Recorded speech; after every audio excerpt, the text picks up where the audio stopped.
Olá, eu sou a Samantha Mauren e bem-vindo ao projeto Leia a Bíblia em um ano. Hoje é o nosso 108º dia e vamos ler Juízes capítulo 3 e 4 e Atos capítulo 19. A versão da Bíblia é Revista e Atualizada da editora SBB.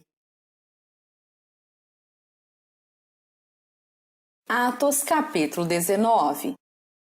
Aconteceu que, estando Apolo em Corinto, Paulo, tendo passado pelas regiões mais altas, chegou a Éfeso e, achando ali alguns discípulos, perguntou-lhes: Recebestes porventura o Espírito Santo quando crestes? Ao que lhe responderam: Pelo contrário, nem mesmo ouvimos que existe o Espírito Santo. Então Paulo perguntou: Em que, pois, fostes batizados? Responderam: No batismo de João. Disse-lhes Paulo: João realizou o batismo de arrependimento, dizendo ao povo que cresce naquele que vinha depois dele, a saber, em Jesus. Eles, tendo ouvido isto, foram batizados em o nome do Senhor Jesus. E, impondo-lhes Paulo as mãos, veio sobre eles o Espírito Santo, e tanto falavam em línguas como profetizavam. Eram ao todo uns 12 homens. Durante 3 meses, Paulo frequentou a sinagoga, onde falava ousadamente, dissertando e persuadindo com respeito ao reino de Deus, visto que alguns deles se mostravam empedernidos e descrentes, falando mal do caminho diante da multidão. Paulo, apartando-se deles, separou os discípulos, passando a discorrer diariamente na escola de Tirano. Durou isto por espaço de 2 anos, dando ensejo a que todos os habitantes da Ásia ouvissem a palavra do Senhor, tanto judeus como gregos, e Deus, pelas mãos de Paulo, fazia milagres extraordinários, a ponto de levarem aos enfermos lenços e aventais do seu uso pessoal, diante dos quais as enfermidades fugiam das suas vítimas, e os espíritos malignos se retiravam, e alguns judeus exorcistas ambulantes tentaram invocar o nome do Senhor Jesus sobre possessos de espíritos malignos, dizendo: Esconjuro-vos por Jesus, a quem Paulo prega. Os que faziam isto eram 7 filhos de um judeu chamado Seva, sumo sacerdote. Mas o espírito maligno lhes respondeu: Conheço a Jesus e sei quem é Paulo, mas vós, quem sois? E o possesso do espírito maligno saltou sobre eles, subjugando a todos, e, de tal modo, prevaleceu contra eles, que, desnudos e feridos, fugiram daquela casa. Chegou este fato ao conhecimento de todos, assim judeus como gregos, habitantes de Éfeso. Veio temor sobre todos eles, e o nome do Senhor Jesus era engrandecido. Muitos dos que creram vieram confessando e denunciando publicamente as suas próprias obras. Também muitos dos que haviam praticado artes mágicas, reunindo os seus livros, os queimaram diante de todos. Calculados os seus preços, achou-se que montavam a 50.000 denários.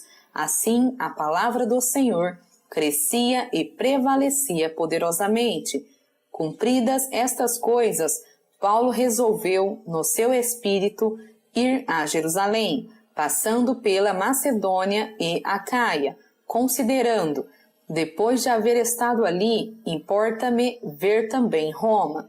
Tendo enviado à Macedônia 2 daqueles que lhe ministravam, Timóteo e Erasto, permaneceu algum tempo na Ásia. Por esse tempo, houve grande alvoroço acerca do caminho, pois um ourives, chamado Demétrio, que fazia de prata nichos de Diana e que dava muito lucro aos artífices.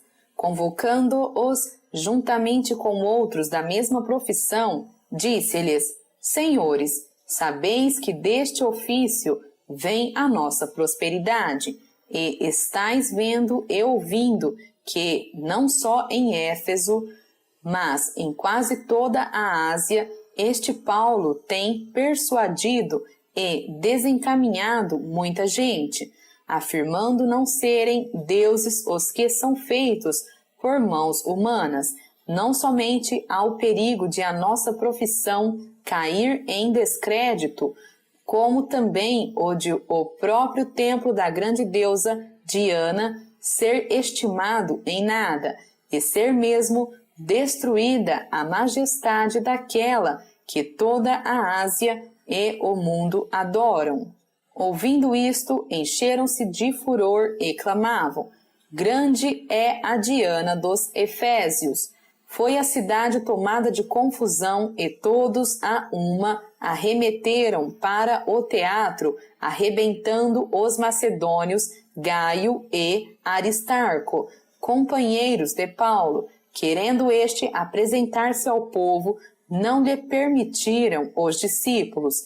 Também as iarcas, que eram amigos de Paulo, mandaram rogar-lhe que não se arriscasse indo ao teatro. Uns, pois, gritavam de uma forma, outros de outra, porque a assembleia caíra em confusão, e na sua maior parte nem sabiam por que motivo estavam reunidos. Então tiraram Alexandre dentre a multidão, impelindo-o os judeus para a frente. Este, acenando com a mão, queria falar ao povo. Quando, porém, reconheceram que ele era judeu, todos, a uma voz, gritaram por espaço de quase 2 horas: Grande é a Diana dos Efésios! O escrivão da cidade, tendo apaziguado o povo, disse: Senhores Efésios, quem porventura não sabe que a cidade de Éfeso é a guardiã do templo da grande Diana e da imagem que caiu de Júpiter? Ora, não podendo isto ser contraditado, convém que vos mantenhais calmos e nada façais precipitadamente, porque estes homens que aqui trouxestes não são sacrílegos, nem blasfemam contra a nossa deusa. Portanto, se Demétrio e os artífices que o acompanham têm alguma queixa contra alguém, há audiências e procônsules que se acusem uns aos outros. Mas, se alguma outra coisa pleiteais, será decidida em assembleia regular, porque também corremos perigo de que, por hoje, sejamos acusados de sedição, não havendo motivo algum que possamos alegar para justificar este ajuntamento. E, havendo dito isto, dissolveu a assembleia. Que Deus o abençoe e frutifique e prospere essas palavras em teu coração. Compartilhe aqui ou no blog o que Deus falou com você. Até breve!